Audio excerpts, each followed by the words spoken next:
欢迎您持续锁定新闻大白话，我是节目主持人李作恒，来欢迎这一节参与我们讨论的来宾。首先是资深媒体人谢寒冰冰哥，主持人好，大家好。前驻纽大使谢文吉，做很好，各位朋友大家好。淡大战略所教授李大中，主持人好，大家平安。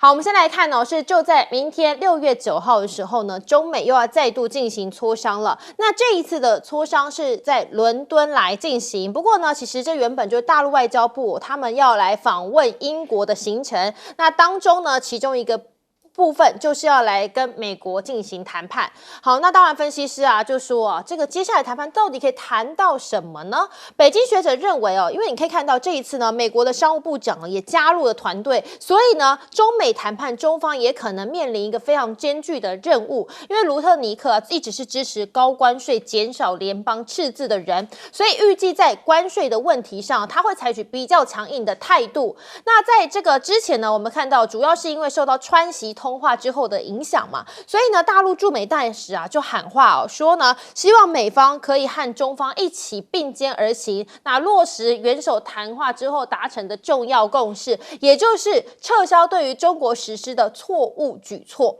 好，那当然这只是喊话，问题是呢，现在双方还没有完全谈判好的情况之下呢，可以看到中国主要是因为手上掌握一个非常关键的稀土好，据传说大陆已经向美国的3大车厂稀土供应商核发了暂时出口许可，那部分的效期可以到6个月但问题是你看到了吗？在这里头只有针对是车厂的部分，也就是汽车领域，那而且是暂时的，这当然呢也被认为是在磋商之前给你一点点小甜头啦，不要说我们都没有释出善意可是问题是呢，接下来还能够持续多久呢？而且只有汽车方面恐怕也不够因为包含机器人等等的产业都是很需要稀土的元素的。好，那这个稀土这张牌当然也是中国的一个筹码，因为中国在稀土全球是有一个垄断性的地位，这个优势呢也变成是现在他们能够打出的牌。那当然就有一些这个高层认为说呢，尽管中国看起来有迹象表明会批处更多的稀口出口，但是呢，出口许可可证的这个制度恐怕还是没有办法完全的废除。那另外一部分呢，稀土也不是只有美国要我们看中方呢也强调说，稀土的这个出口管制是国际惯例所以呢，他们愿为符合条件的欧洲来申请绿色通道，加快审批。大陆商务部的官网呢就发出声明说，这是针对从欧盟进口的调查当中呢，在于7月5号公布最终的裁定透露说，双方正在就价格已经进行到协商了。那还包含的是中欧的双方电动汽车按价格也是在进行磋商的阶段，而且已经来到了最后的尾声了。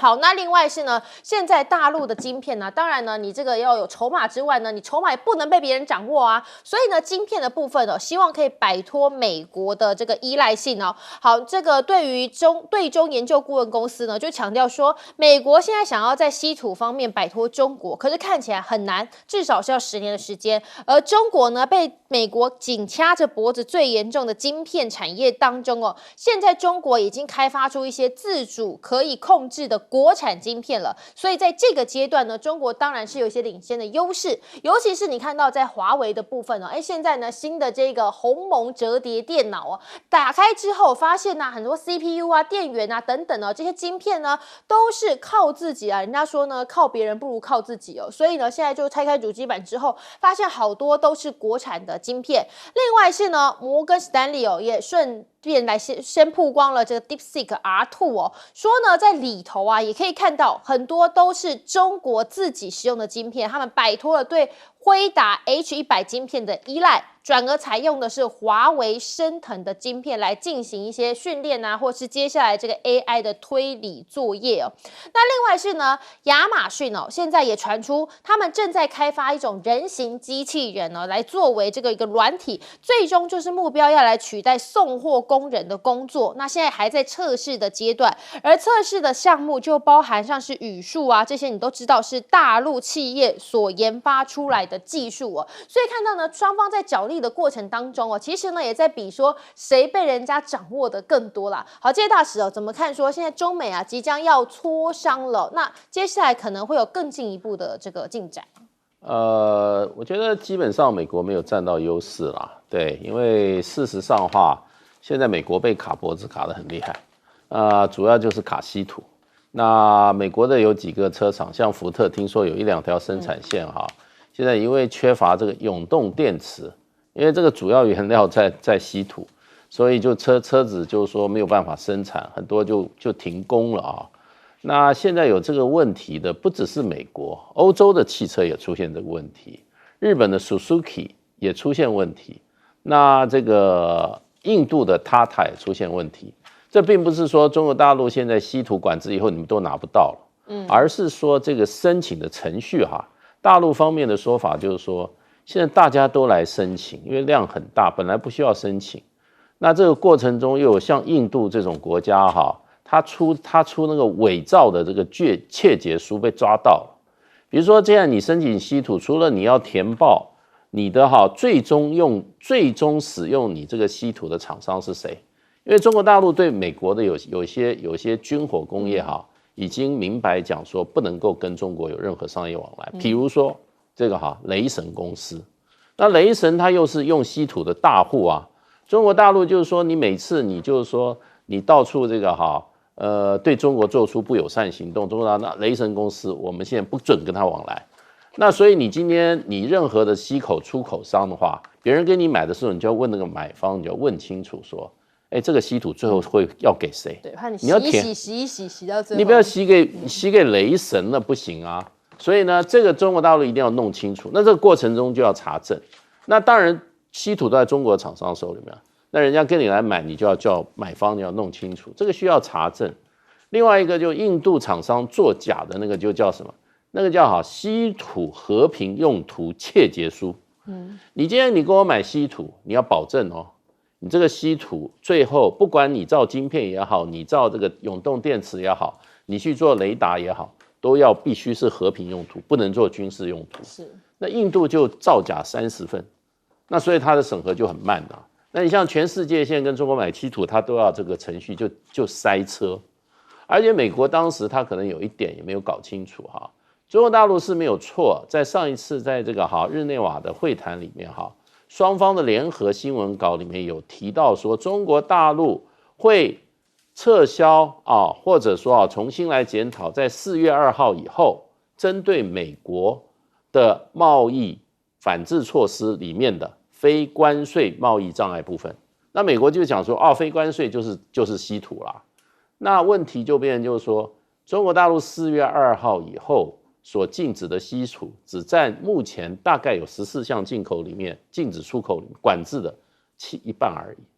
镓跟锗跟石墨跟锑跟什么跟镍这些没有包括在内，所以美国人搞不太清楚。所以呢，就变成就说，哎呀，他一缺货就怎么样就急了。川普天天接到电话，不是福特的大老板就是什么，就是这个 General Motors 的大老板来跟他施压。所以他就非得去跟中国大陆去谈，所以呢，大陆现在是就是说，你现在是你求我了，就跟现在美国有一些这些学者就是说，美国已经失去了产业链的主动权，今天全球制造的产业链的主动权现在被中国大陆拿什么？就跟一样，美国人我拿到晶片，对不对？中国大陆就是说，那我告诉你，你有晶片，我有稀土，看谁厉害。对，那所以稀土一拿出来以后，美国就怎么样？川普就跪了，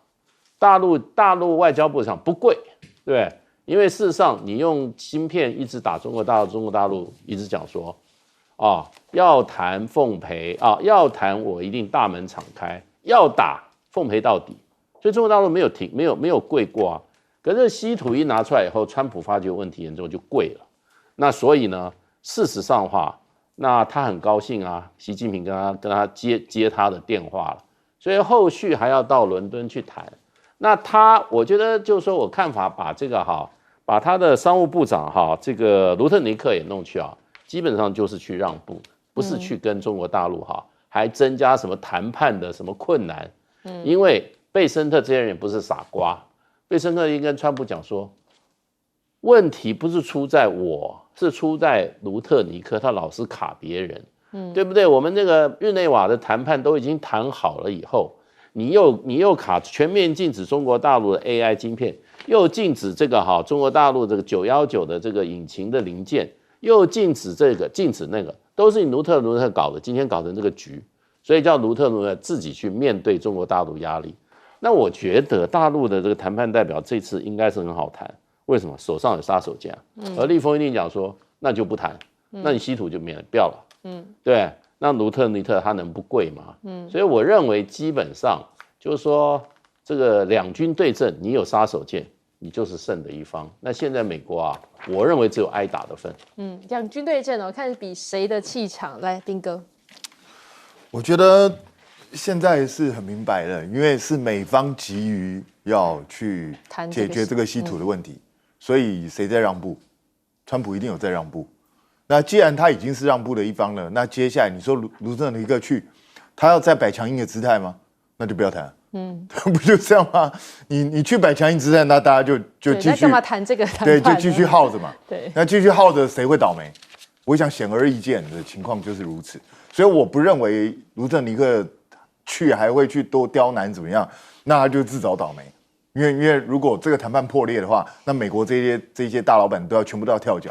所以我觉得川普大概不会容许这种事情发生。那谢峰也讲得很清楚了，就是要相向而行嘛，也就是我可以对你也释出善意，我可以批准一些，但你也要跟我对你就必须你要有对等的回应嘛。如果你没有对等回应，那大家就继续斗下去。对，那斗下去看谁倒霉。因为我觉得美国发动这场战争最糟糕的一点就是，他完全没有估计到对方的强项跟自己的弱项。他完全没去考虑这些东西，就等到人家真的出招了，他就措手不及，一副完全不知道该怎么办的情况。所以我觉得现在看起来整个弱点已经被人家抓住了，那美国在谈判上就没有多大的空间了。也就是他必须要尽力释出善意，否则中国大陆我这一批审批过了，我下一批我还是慢慢审啊，我也不要说不给你，但是我就慢慢审，就拖在那，请问一下看你怎么办。所以我个人认为，美国大概接下来姿态会放的比较低啦，因为如果再继续摆高姿态，到最后没有什么结果。那大陆我觉得他也不为己甚啊，也就是他也不需要你跟我求饶，就是大家只要平等，我开放一部分，你也开放一部分，那大家对等的话就可以慢慢来谈，没有问题。但如果你还是要摆个高姿态，那抱歉，我就不奉陪，你自己去玩吧。那实际上中国大陆为了这一场战争已经准备了非常久的时间了，所以你会发觉在这一次川普发动战争之后，中国大陆很多东西一下子他马上就有自己的能力。虽然你说在晶片这方面他还是落后于美国是没错，可是他的东西也不是不能用啊。也许他的效能比较差，也许他这个必须要用更多的数量，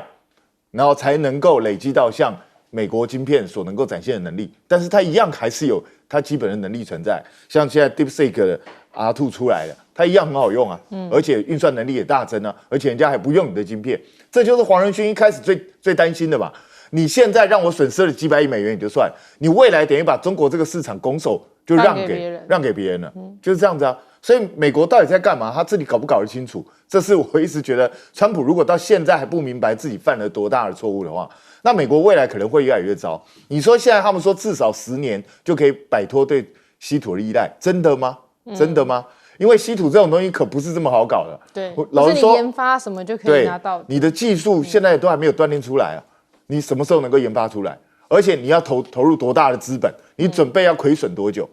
你要知道，你现在如果美国要重新建造它的稀土产业，它要花多少的时间精力培养人才资源，然后一定是处于长期亏损的状态。请问一下，美国准备保护这个产业多久？美国有能力做这件事吗？所以如果没有这么大的决心要去做这件事的话，不要说10年了，20年之后搞不好对中国大陆的稀土依赖更深。对，看起来就变成稀土战哦 ，VS 晶片战。来，李大忠老师。对，因为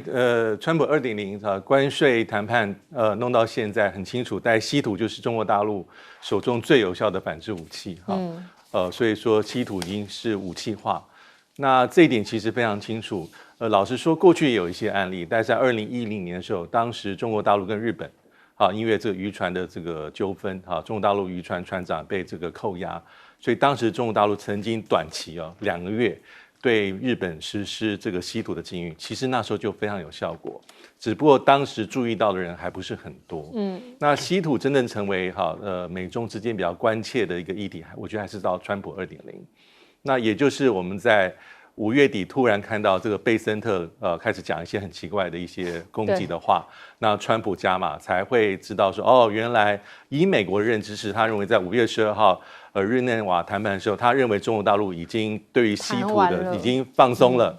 可是看起来是没有，所以代表什么？稀土对于中国大陆而言，它应该是一个武器，也是个筹码，因为这个议题它操之在我。而且是不只是一般的稀土，它包括7种最重要的重稀土。因为我们一般说，稀土在精炼的这个能力里面，中国大陆占90%，而是重稀土啊，可以产生那种高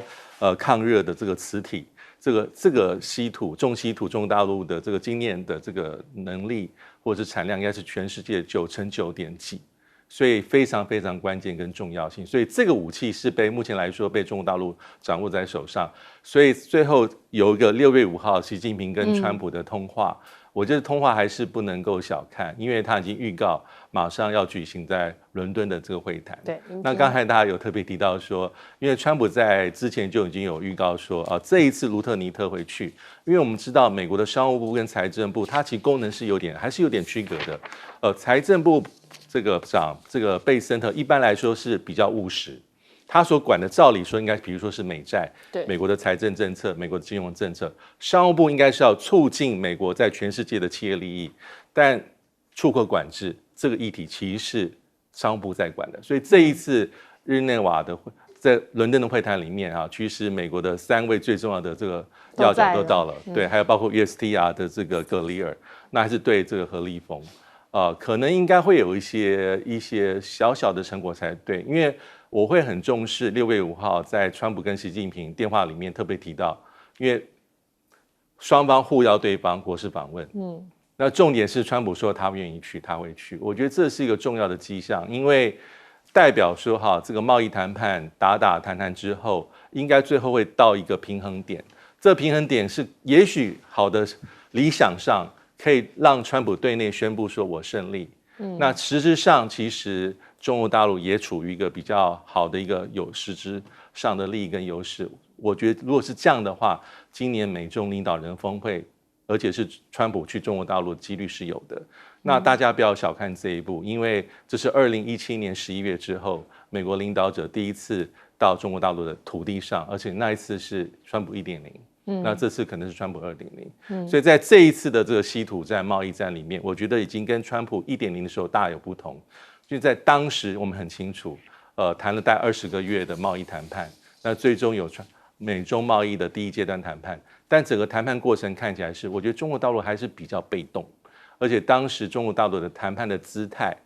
比现在来说还是稍微软了一些。那现在中国大陆是很明白把这稀土寄出来，成为它一个防范的一个怎么讲？一个防范的一个壕沟，或是把它做一个反制的武器化。那对于川普而言，我觉得已经达到一个它基本的效果，所以可以看看未来的方向而定。尤其是马上这个伦敦的谈判，对川普而言这个外面的谈判呢，现在赶快要希望进行了，但是呢，接下来还有内忧嘛？我们休息一下，继续讨论。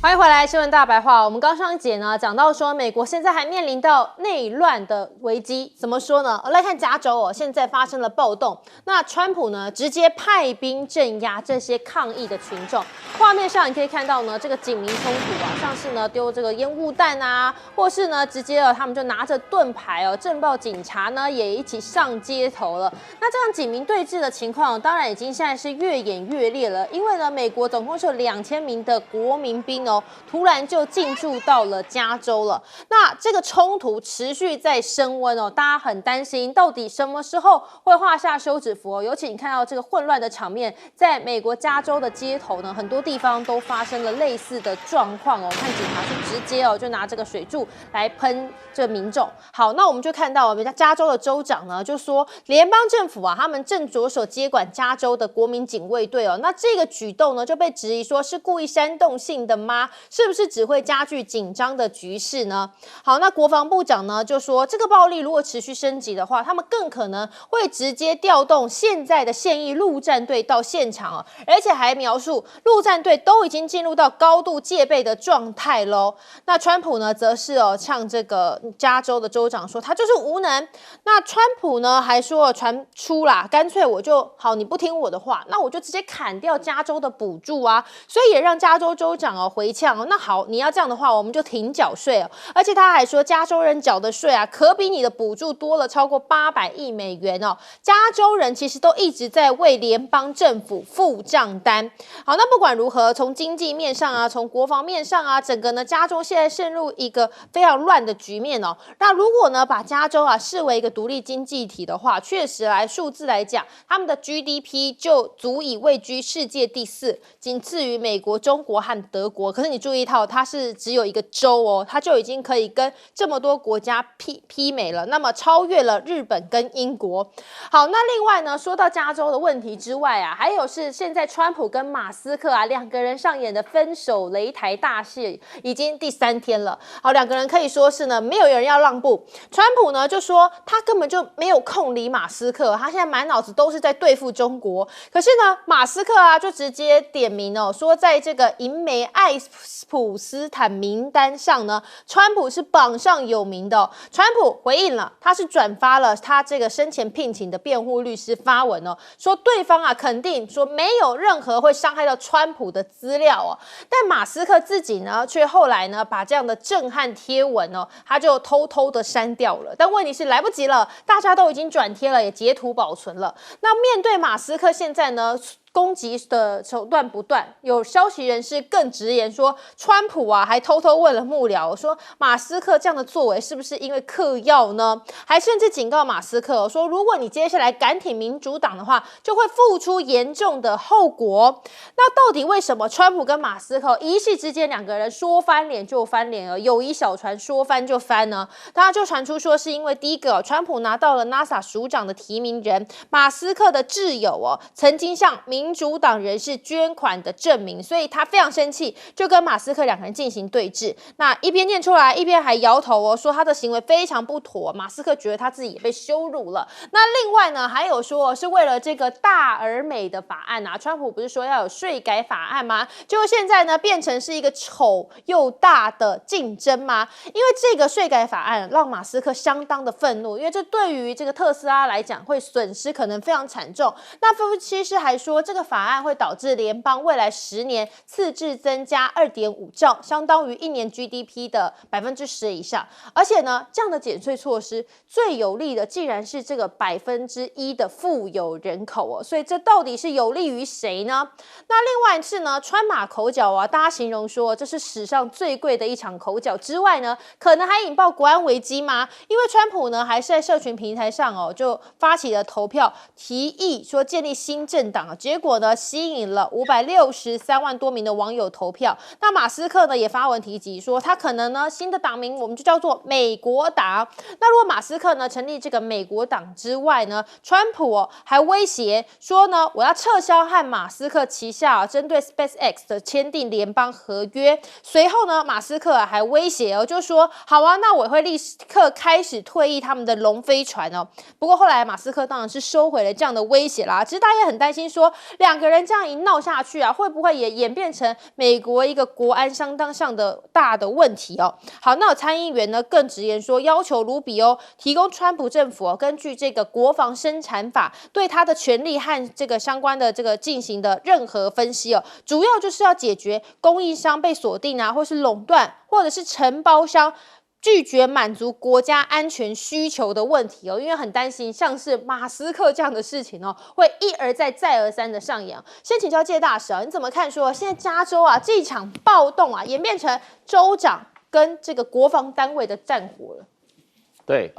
当然州长是站在加州这些移民的这边的，因为洛杉矶他们是属于的庇护城市，他对于这些非法的移民他有一定处理的一个法律程序跟法律的规定。可是这一点川普的政府他认为他不能接受，所以他现在问题造成这次大暴动的原因，就是因为他的这个所谓的移民局的联邦移民局的人员进入了这个就是说移民比较多的区域，大部分是这些所谓的西班牙裔的人的区域里面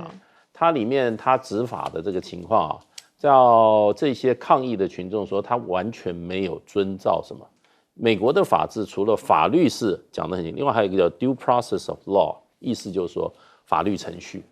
你今天被抓了，警察会先告诉你说，你可以保持缄默，你可以如何如何，你可以你可以找律师。可是碰到这些非法移民完全没有这些程序，抓了以后就关起来2-3天就送走了。所以就变成就是说，行政部门事实上的话，它变成它有司法部门的功能了。对，美国是行政部门，你只负责执行，你要依照法律执行。那现在法律的执行就有问题，另外一方你也不照程序。很多人他过去，我听了很多现在很多媒体在报道说，他过去说你非法拘留，对不对？他发觉你只要是1年以上的，抓起来就送走了，没有任何的申诉的管道所以就变成就是说，现在这个整个，我觉得就是说，在这些加州，尤其洛杉矶、若干这一些非法移民聚居的地方，人人自危。那他们有起来反抗。那这个目前的状况就是说，国民兵美国每个州都有国民兵，像加州州讲是国民兵的权利已经被这个川普他们这个联邦政府拿去了，这个州里面已经无能为力了，这个也是一个很值得争议的那所以就变成就是说，国民兵现在已经征兵2000人，而且已经开始打子弹了，就是说开枪了。那当然还不是用真枪实弹了。可是我看到就是说很多景象那些抗议的民众他在旁边不断的把那些柱子把它敲掉，人家就说你干嘛把那些柱子敲掉？其实他们在找武器，他们的武器是什么？就是砖头跟石块，跟敲下来的那些石块，对，然后对着警车就打，所以情况现在蛮紧张的那伤亡情形还不是很清楚。那很多被捕的这些民众现在关在这些拘留所的时候，这些抗议的民众就去说要放人，你们这些抓人是不合法的，要去放人。所以有一点你要情势升高。现在他们已经进入到晚上了，我想应该会比较会情势会晚一点。可是到明天他们上午的时候就很难讲了。所以美国的国防部长不也出来说了吗？这个我们还有海军陆战队了，我们正规部队也要上阵了。你知道 Hexas 他不但在很多地方演讲，他说我们美国的军人要负责我们的国家的安全，我们的国家保卫我们国家就要保卫我们的领土，包括我们要保卫我们的国家不受这一些非法移民的侵略。对，那他已经讲了，我的部队就是要在保卫国土了，不是在跑到外国去打仗了。所以他真的会用兵。那洛杉矶这个地方是多事之地1992年的时候曾经发生大暴动，不过那时候是因为黑人起来造反那时候死了63个人。那这次是主要是这些 Hispanic 那就看这个 Hispanic 他们会有多强的这个爆发力了。不过你要知道，在加州 Hispanic 的人口是28.5%所以非常的高。所以这个事情如果没有好好处理的话，我看洛杉矶从洛杉矶这个开始，这个乱就会乱起来了，它的延烧力可能也不会小。对，就是会不会一连串的延烧到其他的区域了？来宾哥，其实现在川普他们一直在威胁说要直接派军队去介入，美国史上还没有用军队对付过自己的人民。对他如果这样做的话，可能是史上第一招。以前连那种越战时期，美国到处发生这种大规模暴动的时候，也都没有动用过军队。你如果一旦动用军队，恐怕这个会有非常大的争议，而且可能会激起更大的反抗行为。到时候这个暴乱可能会延烧。实际上，川普上任以后，美国各地就已经有各种各样不同的示威抗议不断。那现在直接演变成直接性的冲突之后，如果这个冲突按川普这样硬干式的方式，搞不好会持续扩大。你整个持续扩大的话，这个局面会非常难收拾。川普现在好不容易在关税战开始跟中国大陆比较和缓，他如果内部又开始这样混乱的话，这对他执政绝对不是个好事。那所以我觉得就看川普自己打算怎么去解决。但是如果一昧的用这种强硬的方式，到最后自己会吃苦头。那至于说他跟马斯克之间的关系，大家早就知道他跟马斯克早晚都会翻脸。那只是时间的长短而已。对，只是我现在比较遗憾的就是马斯克怎么说的这么快？再悄悄就把删文了。对啊，这删什么文啊？继续贴啊，多讲一点嘛。对啊，我想很多人我们爆米花都买好，对不对？板凳也传好了，对不对？就是要多讲一点嘛。因为马斯克手上应该是有很多川普的料，可是他大概心里头会想到一件事：你跟川普这样硬干，首先第一个直接受害的是谁？就是你的公司跟股票。对，那一天就已经掉了一度曾经掉了14%，很吓人的，一天之内。那接下来开盘是不是又会再掉？如果他持续这样硬干的话，而且就是包括特斯拉、包括 SpaceX， 恐怕全部都会这样往下跌。这个对他未来募资啊，或者在做事也非常的不好。而且川普如果真的使出什么报复手段，川普是真的敢说把跟 SpaceX 之间的合约撤销掉。他们因为川普已经小家子气到，据说连那台红色特斯拉他都要卖掉。对啊，我就觉得这很像小孩子啊。但是川普不是不会干这种事的人，所以我觉得马斯克大概是考虑到跟川普硬干对他自己真的没有什么太大好处，所以就先说了。不过其他国家是乐得看笑话，像俄罗斯说没关系，你来我们给你政治庇护，对啊，就是向他招手。那当然马斯克不可能会去了，那可是问题是这个。就是故意要去酸川普跟马斯克之间的交情嘛。但是我必须说，川普要处理这件事情的时候，他自己也要谨慎，因为马斯克也是个疯的人。对，如果你把他逼急了，马斯克会不会爆更大的料？其实我是这样期待，川普最好逼他，让我们多看一点东西。我们那个板凳要拿出来了吗？来。对，因为我觉得川普跟这个马斯克有些地方因为是太像了，所以一山不容二虎。是。那其实他川普跟马斯克之间其实过去就有过节但是在川普选第三次选总统的时候是一笑泯恩仇，那马斯克全力帮他。对。我们可以注意到去年在大选期间，包括胜选之后那段过渡期到今年1月20号，其实两个人情感是非常浓厚的。对。基本可以看到。马斯克几乎是3天里面有2天是待在海湖庄园跟川普在一起，陪同川普接见一些可能要被选用的官员跟外国元首。那才多久以前？上个礼拜的时候，当马斯克说他不做了，然后不是还进了白宫还有一个至少欢送会，表面上还不错。当时我还说，不错啊，这个很难得，因为至少代表2个人是好聚好散，口不出恶言。因为以川普1.0的这个历史记录来看，通常这样出去的基本上会跟川普老死不相往来，而且会有很深的一个仇恨。那现在看起来一切好像话又说得太早了一些。然后因为马斯克，当然他离开的原因非常非常多，我觉得个性、行事风格，那当然现在有提到一些很多的蛛丝马迹，还有那个大而美法案。每一个都可能是成为最后引爆的一个引爆点。那大而美法案其实因为川普非常认真，他认为这是他任内第一个重要的法案，一定要推动到底，号召在众院参院的共和党党员，因为目前应该是到参院做讨论。但是对马斯克而言，既然我是组长政府效益部，我说要砍政府预算赤字的，可是他为了说这个法案是反其道而行，因为这法案是要减税，10年要减4兆美金的税，同时要这个减低这个1.5兆美金10年的这个政府预算，但是一来一回之间，马斯克认为他会让美国的负担加重非常多。那还有一个地方就是说，到底这个一来一往之间，谁会获利，谁会比较辛苦呢？那一般来说是比较中下阶层的美国人医疗补助、医疗保险。政府拿的一些资源会比较少，所以这里面的后续，不过我觉得一切都可能不能太早下定论，也许过一阵子之后2个人慢慢和缓，因为谁叫他们是马斯克跟川普2个疯的人，对，真的是很难说。对，这当然是我们持续观察。休息一下，更多国际焦点。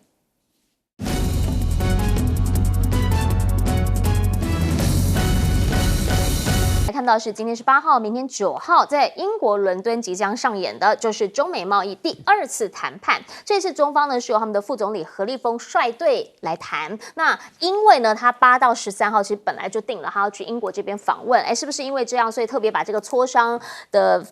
第1场会议搬到英国去？那美方呢？美方派出谁？美方同样是这3巨头啦，包括了财政部长贝森特、商务部长卢特尼克，还有他们的贸易代表葛里尔。要再一次的去到伦敦跟何立峰好好谈，那大家就会聚焦在他们到底谈出来的内容。譬如啦，他们很希望中方能够开放稀土，能够打破僵局。《纽约时报》就直接讲了，现在确实看到中方给稀土的那一些许可证数有增加，但是整体来说呢，他认为还是很缓慢的。对于现在非常有恐急需求的这一些产业线来说，仍旧缓不济急。那这个呢，就是美国政府这边他们比较在意的部分，特别是呢，在这一场会议，其实是川习通话之后，再一次美中双方的互动。那中方的驻美大使就直接讲了，要有来有往才行，所以美方这边呢，应该要撤销错误的举措，才能够大家相向而行，重返正轨，创造必要的条件。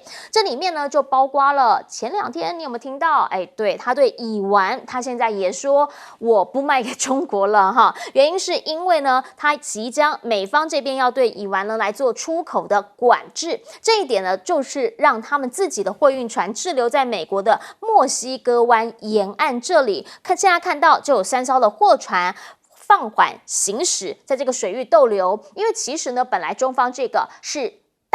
大宗的买家，那突然之间你说不卖中国，其实厂商可能要问，那我现在要卖给谁呢？另一个则是波音了，波音737 MAX 现在说呢，2个月后再次重启交付，但是仍旧面临了一些不确定性，特别呢是现在被发现有一些的技术即将会有新的限制，那这一些是不是也是在防堵中方挑战波音跟空巴的竞争力呢？可是呢，在美方这边来说，那个政府的跟民间的想法就不太一样，因为现在也传出 Amazon 呢，他们在研究机器人送货员，结果呢，他们的这个开发研究当中也纳入了包括了大陆的语数科技机器人，还有 DeepSeek 模型、阿里巴巴的模型等等等。那如果是这样子的话，是不是其实大家也没有到那么紧张呢？或者是这样的智慧财也可以共享呢？好，川普呢，大家就要问，到底他是玩真的玩假的？因为呢，你看他对中好像很强硬，但是他对 TikTok 好像又很软哦。本来呢是拜登任内说一定要卖的这个 TikTok， 现在呢讲了第3次要延长宽限，原因是因为呢1月20他一上任之后就已经先延了1次，到目前为止再延的话，那就是第3次了。到底 TikTok 卖或者不卖，谁入主，或者是用什么样的方式让他在美国继续经营下去？川普现在看起来好像也没有要对他出重手啊。但是呢，中方现在应该是一个原则性的问题，譬如说在稀土的这一块，他们是会对欧洲来开绿色通道了，美方不会放行。但是呢，对于现在正在谈如何让中欧之间的贸易有更加好的往来的这个当下，他们说重视欧方关切，所以愿意对符合条件的申请来建立绿色通道。另一个部分呢，则是电动车的磋商了。先前讲过很多次，欧洲呢其实当然就是觉得，你这样卖太多过来，价格太低了，所以他们现在要谈的是什么？是干脆啦，我对欧洲出口的车有一个最低价格来取代所谓的加征反补贴税吗？那反之呢，就是对于这个欧洲的白兰地干邑事业呢，他们现在讲这个贸易调查，现在双方是就价格的方面也来进行协商，也就是具体的在某一个事项上面，他们真心的在谈了。中法外长呢的通话也特别强调要合作来解决贸易分歧。那更别说了，在整个亚太地区，现在中澳之间呢，则是合作铁矿投产。也就是说呢，在全球矿业巨头力拓集团他们发表声明之后，说要跟中国的宝武钢铁集团联合开发澳洲这里的一个铁矿事业。那这个部分呢，就基本上会大概有9亿吨的铁矿石会销往中国，那这一些原物料是中方需要的，所以彼此之间大家在看的是那个战略战备的需求。那就想要请教一下永明老师，原因是因为对于美方来说，最重要的一件事情就是稀土。明天的这个谈判，大家就看到底美方能不能要到他要的。美方会觉得他要到部分，但是绝对不会是一个终结。也就是这只是一个开始，就是一个大国博弈的开始。你看到5月12号的日内瓦协议到6月5号的川习的通话，这显示什么东西呢？这两个国家，中国跟美国，它还是一个竞争对抗的态势。因为这个过程当中，你看到各自都出招啊，比如说C919的发动机，中国大陆留学生啊，甚至呢，晶片管制，大陆这边也开始在稀土。我是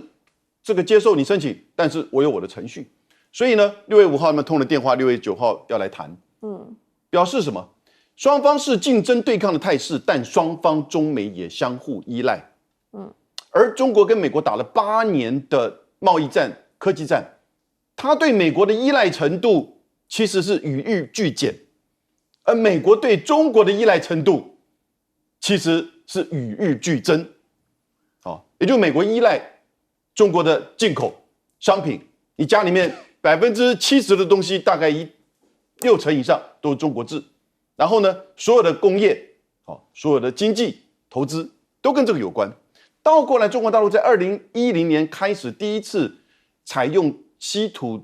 的这种制裁，那个时候是钓鱼台的事件啊，对日本采取了9个礼拜的制裁。那个时候，日本在2010年发现到，它一整理，日本的所有的科技、汽车工业有92%以上的稀土是依赖于中国大陆进口。15年来，他努力，在今年年初，他告诉大家，现在还是依赖58%。日本都搞了15年，他还是需要60%，这60%表示不可能了，不可能替代。现在呢，稀土变成是一个越来越重要的而且是有限的资源。中国大陆的储藏量占全世界50%，4400万吨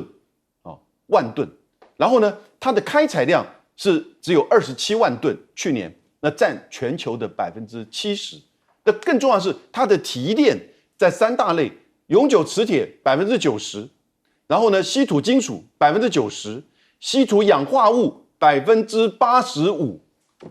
所以你根本没有别的地方可以去替代的。所有的美国的军工产业，一架 F-35需要417公斤的稀土，然后呢，一架伯克级的驱逐舰需要2358公斤的稀土，一台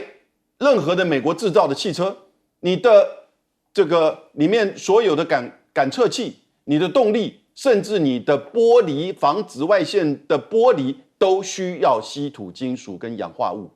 那里面的永久那个磁铁90%来自于中国。所以各位，我觉得其实现在中美之间的这种竞争已经开始完全逆转。美国对于中国的市场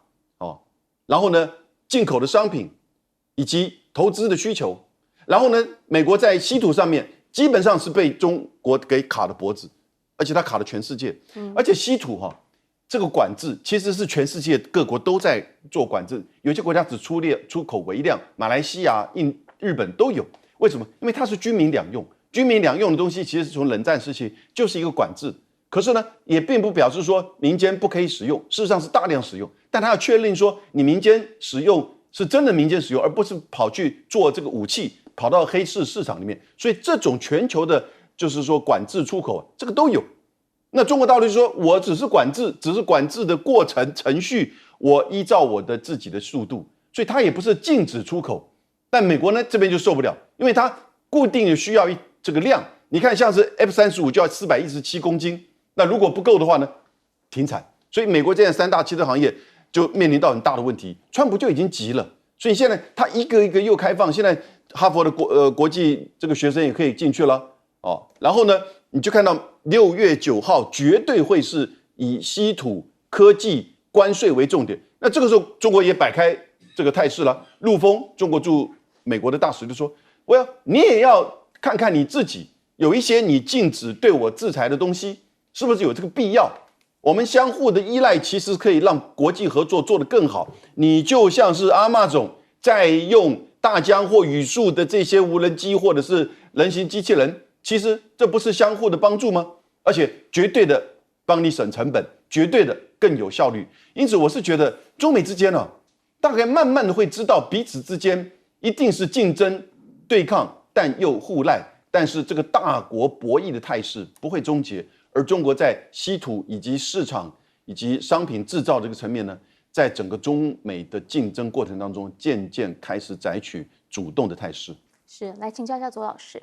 好，我觉得现在在整个中美这个竞争的过程里头，欧洲扮演非常关键的角色。那其实过去这2个月可以说是中欧这个关系突破最好的一个机会之窗。不过看起来这个机会之窗呢，目前还没有真的发展成为一个突破性的成果。那为什么呢？你看，当然有好的跟不好的一面啦。就是说，有好的发展来说，对中欧关系来说，当然就是说，因为中国大陆的这个商务部长王文涛最近在欧洲就是参加 OECD 的时候，也跟欧洲的这个贸易部长展开会谈。那所以这本来认为说不太可能再有下一次会谈，在5月的时候认为说不太可能，但现在举行会谈了。但是说不好，说没有进展的一面呢，就是说，比如像现在双方非常关切的这个葡萄酒，这个白兰地的问题。白兰地的问题其实当时是去年1月，中国大陆方面就开始进行调查，因为当然中国大陆本身有本地的这个白兰地品牌嘛，而且销售也还不错，所以当然他会认为说，这个法国的白兰地侵蚀了他本地的这个市场。但是大家也知道，其实那一波的这个反倾销，主要还是针对欧洲对于这个法国这个就是电动车的这个课税增加的这个反倾销税，所以大陆也就祭出了这个针对白兰地的这个反倾销调查。结果现在这个关于技术性问题的谈判仍然在北京举行，但是目前看起来就是说，在法国在这个 OECD 会议上OECD 会议时候所进行的谈判，并没有得到突破性的结果。但是时间越来越紧迫，因为7月5号就是这个最终的日期，所以这个部分又会联动到什么呢？就是说7月14号，中欧要举行高峰会。那不管这个高峰会在大陆或在欧洲举行，那这个很显然就是最后的一个盘点了嘛，最后的一个验收嘛。如果能够取得成果，那很显然就是说，对中国大陆突破美国的这个封锁来说是很有帮助的等于是打开一个新的这个通道。但对欧洲来说，同样也是有帮助，因为欧洲也在寻求这个所谓的战略自主，希望不要再继续依赖美国的科技，不要再依赖这个俄罗斯的能源。当然，欧洲也不希望依赖中国大陆的这个稀土，所以这是为什么现在中国大陆要加速对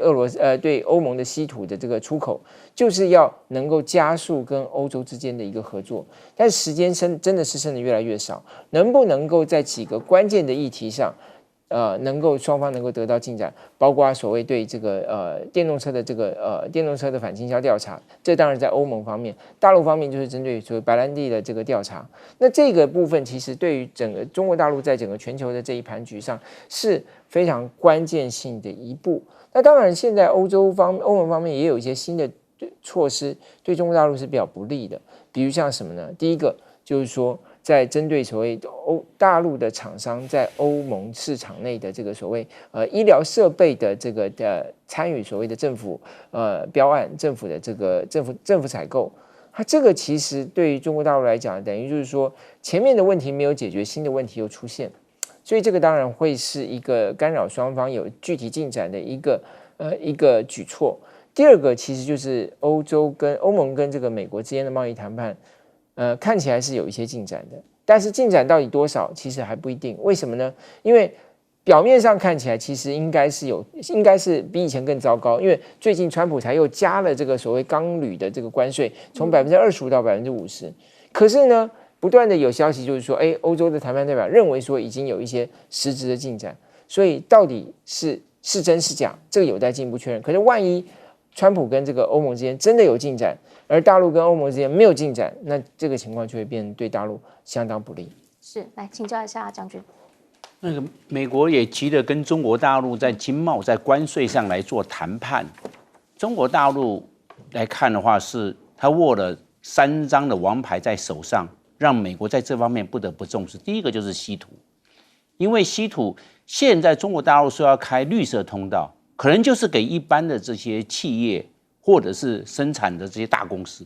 但是它可能对军工的产业，尤其是做军舰、做战机的，它可能会做有条件的限制。比如说某些武器装备不能卖到哪些对象，因为它用了中国大陆的稀土，所以这个军工产业就会设限，有条件的，它再把这个稀土来开绿灯，再卖给这个军工产业。这是中国大陆在稀土上面，因为它占了全世界的这种产量，占了全世界的2/3，所以那美国就有必须仰赖中国大陆稀土，因为稀土要去开发，要去探勘，然后挖掘、开采、做提炼，到时候可以做使用，需要很长的时间，从无到有需要很长。那中国大陆在这一方面已经具备了基本的条件跟基础。第二个是美国比较太过于依赖中国大陆廉价的商品，因为如果不向中国大陆开放廉价的商品，那造成美国的输入性通货膨胀，美国物价就会上涨。那现在美国因为关税贸易战，美国的经济成长已经放缓了，放缓的状况之下，又遇到输入性的通货膨胀，一定会造成经济衰退。那这样子，川普的压力是非常大。任何全世界所有的政府都要看经济的表现，因为这就是他的成绩单。这个他的期中考、期末考就要看经济的表现，能不能交出成绩单。那现在目前来看，川普这一方面的压力，这一方面的表现跟成果，认为对川普的加分是非常有限的。所以川普他就会紧张啊，赶快他同时派2个部长，这个财政部长也好，商务部长也好，2个同时出发到英国。那就是表示说对这方面是很重视的，而不是派他的这些副部长级的，他是直接派部长级，表示具有决定性的这方面的决定权。那川普授予他们决定的决定权，然后跟中国大陆来做谈判。所以我认为这是第2个廉价商品。第3个，我认为中国大陆是控制了美国所需要的市场，比如说能源，因为中国大陆是世界上最大的能源进口国，比如说粮食。中国大陆也是世界上最大的粮食进口国，也是中国大陆，因为美国也要产粮食卖到中国大陆。那美国这方面的市场需要，因为粮食不经久放，还有航空市场，这个中国大陆现在4300多架的民航机都要新陈代谢，还要开拓更大的市场，也要买民航机。那美国的波音公司正好要找到最大的客户，就是中国大陆，所以美国在这一方面不得不重视。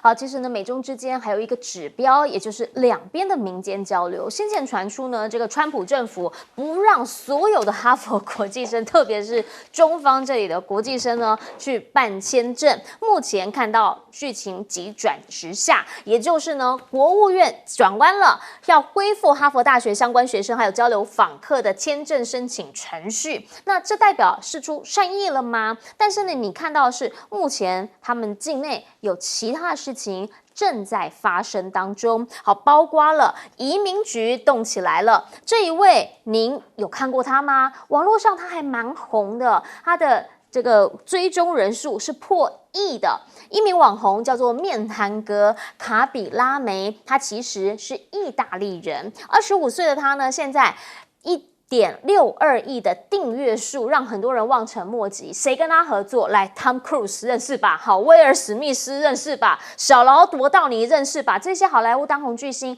通通都希望在网络上面跟他有一些合作。但现在为什么他被遣返回去了？原因是因为他签证过期了，所以呢就被以违反移民法给逮捕，然后把他送离开美国。不是只有他，最近加州闹得比较凶的是什么？是连装甲车都开出来了。好，看看这个画面吧。这个是美国现在呢，在加州这边，移民还有海关执法局直接到市中心大规模的逮捕非法移民，出动装甲车之外，还有大批的执法人员。目击者形容说，根本就像是军事行动。那有人呢，因为在现场很不满，所以直接抗议，甚至还有人肉身阻挡，差一点被冲撞。而目前呢，在川普政府他们是怎么样的讲法？他们讲法是说，他们认为加州这一边所谓的非法移民问题非常严重，但是加州州长 Newsom 他不处理，所以联邦即将要介入。联邦介入的方法呢，就是2000名的国民兵直接先进驻到里头，然后还要部署整个接管加州国民兵。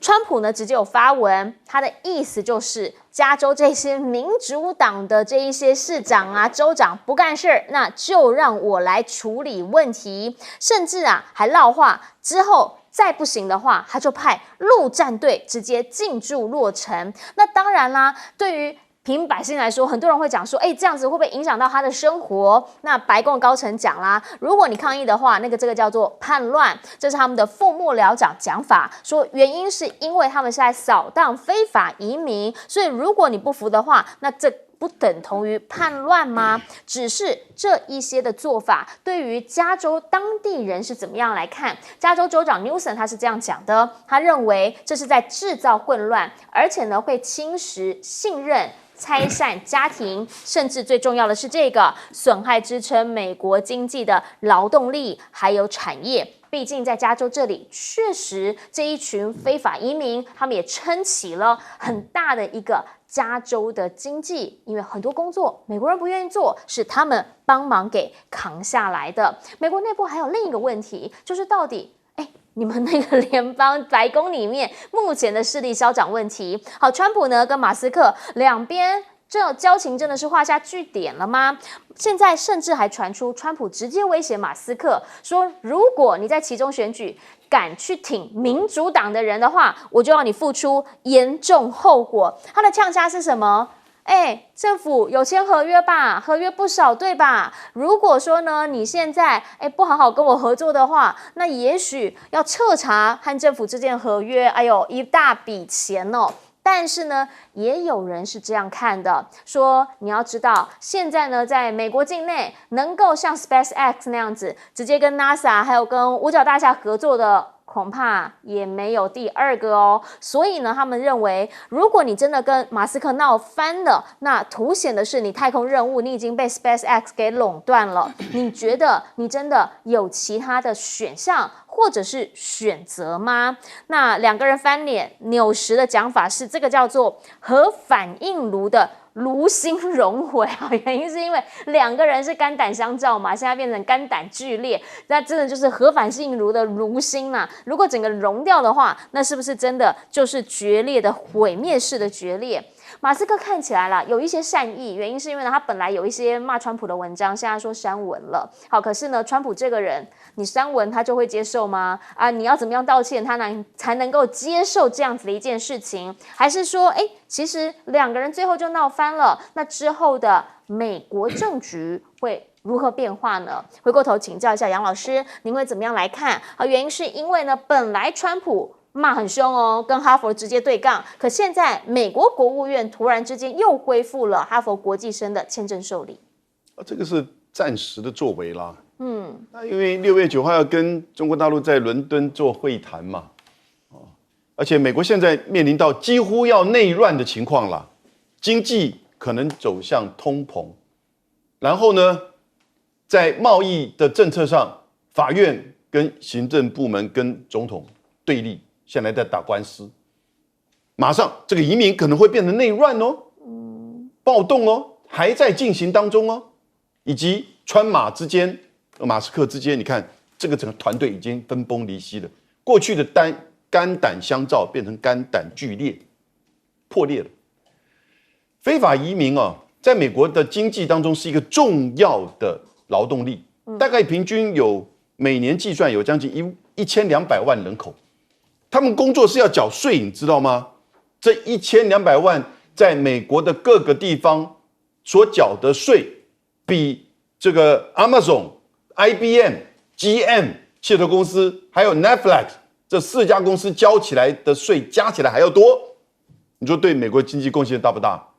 可是呢，这是川普政策的一个核心，因为他的支持者来自于中西部，对于非法移民越来越多，觉得好像抢工作，其实都是被渲染制造出来的一种感受，但是他的的确确在边境管制上得到了一些成效。过去拜登时期每个月平均大概在边境，从整个中南美经过墨西哥，包含墨西哥进入到美国南部的各州，他每个月逮捕将近15万人平均。到了今年1月20号，川普上来之后呢，到4月为止只逮捕了不到7万人，因为人数减少。4月份的时候只剩下6-7千人，所以这个是有控制。控制之后呢，他就开始转为到社区里面，转为到工作场所。这一阵子看到好多案例哦，整个一群工作的人，甚至在很有名的，就是那个东北部的玛莎宾雅，就是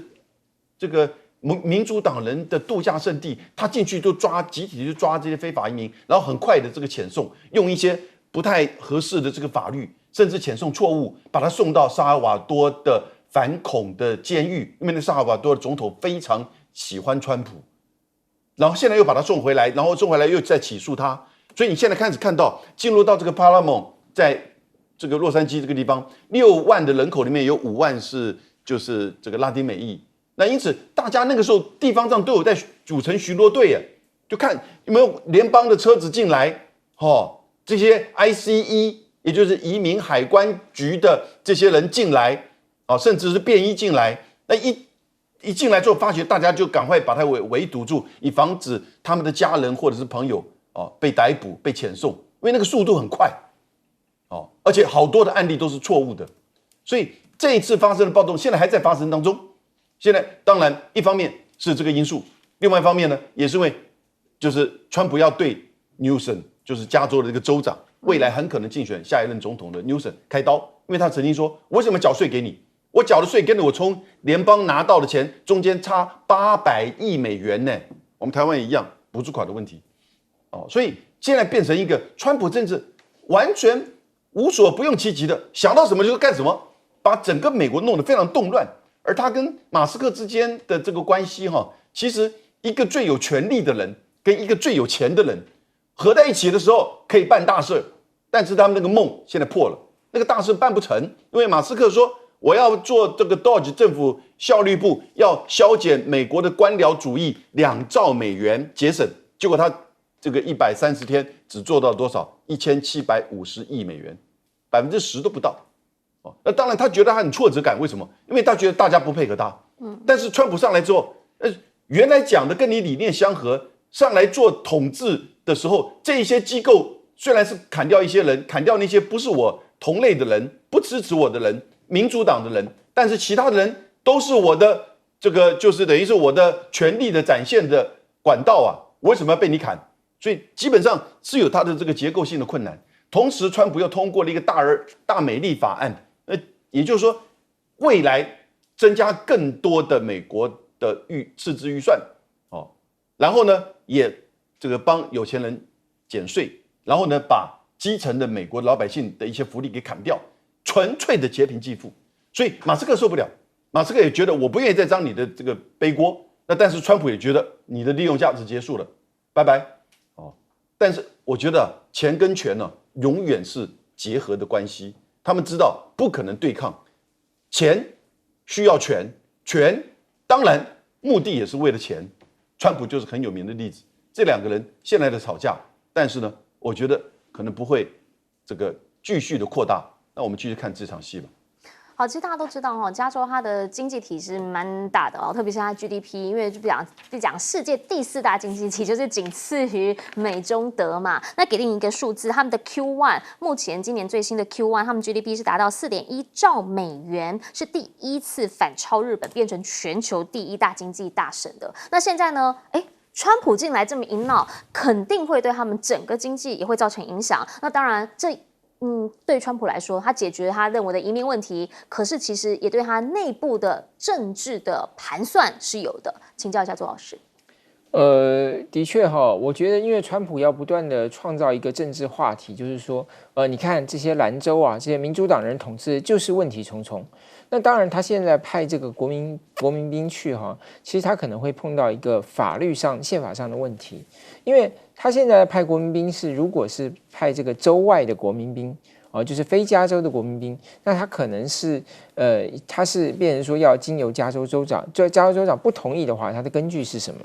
这个会有一个所谓的宪法上的一个问题。那如果是加州的国民兵，那他是由加州州长指挥的，所以他们就有所谓的美国法典第10篇跟第32篇不同，因为第10篇就是说完全是根据联邦去指挥，第32篇是由联邦去发动，但是由这个各州去执行。那在这种情况下，他是用这个第32篇的概念，但是呢，他却是必须要由加州州长来同意。这显然就是在这个 case 上，他就没有办法符合嘛。所以为什么他要叫这个陆战队来准备，就是这样子。就万一他这一步出现了这个所谓的宪法上的争议那万一这个加州政府采取这个法律上的行动，他可能就要有下一步。他的重点很清楚啦，就是要不断的把这个议题扩大它的这个影响力啊。因为说真的，这个其实到第一天示威结束之后，在现场已经不就是100人左右了，没有真的那么没有持续的延烧。但是当然他不会轻易放过了。那更何况这个移民的这个抗议，其实在全美各地都有，因为主要还是针对说大家会担心是说，到底有些人他只是看起来像移民啊，只是看起来像移民，或他本身是移民，但他不是非法的啊。可是这个警察就来抓啦，就把他认为是就把他认为是非法移民啊。所以他的这个所谓的这个遣返的过程会出现这么多问题，是在于说他扩大了他的这个执法的范围，而这个确认的过程本身又是很粗暴，所以才会引起这么多的争议。那当然，其实除了这个国民兵的问题，大概川普最头痛的还是他跟马斯克的问题。很多人就说为什么会这样？为什么会这么严重？当然，如果你去看他们两个人都非常关心财务的问题，所以说不定是跟财务有关啦。有人是说，因为马斯克原来承诺要捐给川普1亿，没有答应他，但也有人认为说，马斯克原来推荐的这个 NASA 的署长，后来川普又撤回他的任命，这里也让马斯克很不满，因为这个本来是他的一个生意上的伙伴嘛，所以他们两个大概各有各的一些冲突。但我觉得人格的问题也是很重要的，就是他们两个其实你可以想象嘛，他们两个都是像这个国王一样的哈，就要像国王一样的，所以他们本身都是一方之霸，所以很难彼此相容，所以一山不容二虎啦。那当然还有这个阶级的问题也是啊，因为川普身边这些 MAGA 派，他们就是认为说你这些科技新贵，你是这个你是含着金汤匙出生的，然后你享尽了荣华富贵，然后靠我们这些 MAGA 在那边拼死拼活，你才能今天能够控制这个政府。所以当然也有阶级的问题、政策的问题、对移民的态度，这些科技新贵就赞成了。不过我们如果把这个问题稍微再往远看，我觉得马斯克的这个对川普的反抗能量会不断的下降，因为你看几个这个科技新贵包括什么 Fishback 啊、Sachs 啊，这些人都劝马斯克说：“哎呀，你就跟川普低个头认个错吧。你也知道他是很大的，他是不会轻易低头的，你还是要跟他低头嘛。就像那个时候泽伦斯基后面不是还是低头了吗？但到底马斯克最后会不会低头呢？我觉得这个应该是下一步我们要看这出大戏的一个重点的这个转折。是，请教司令。这个川普跟伊隆马斯克这个闹翻了。川普是这个全世界最有权力的人，马斯克是美国最有钱的人。那这样子弄起来，到时候谁会低头呢？我认为川普要先低头了。为什么呢？我认为3个因素。第一个，因为川普能够当选美国总统，他欠了伊隆马斯克一个人情，伊隆马斯克帮他大力助选，因为他毕竟是科技新贵、科学家、企业家，非常有钱，他愿意帮助川普。结果川普得到了总共的7700万票，贺锦丽得到的是7500万票。当然，美国是选举人票，那美国选举人票呢？那个川普拿了312票，然后贺锦丽拿到的是226票。换句话说，川普赢贺锦丽的总票数来看的话，川普这只赢了200多万票，只是一个险胜哦。如果那时候伊隆马斯克没有去挺川普，我认为川普想要赢贺锦丽这方面可能非常困难。所以那个马斯克一定会认为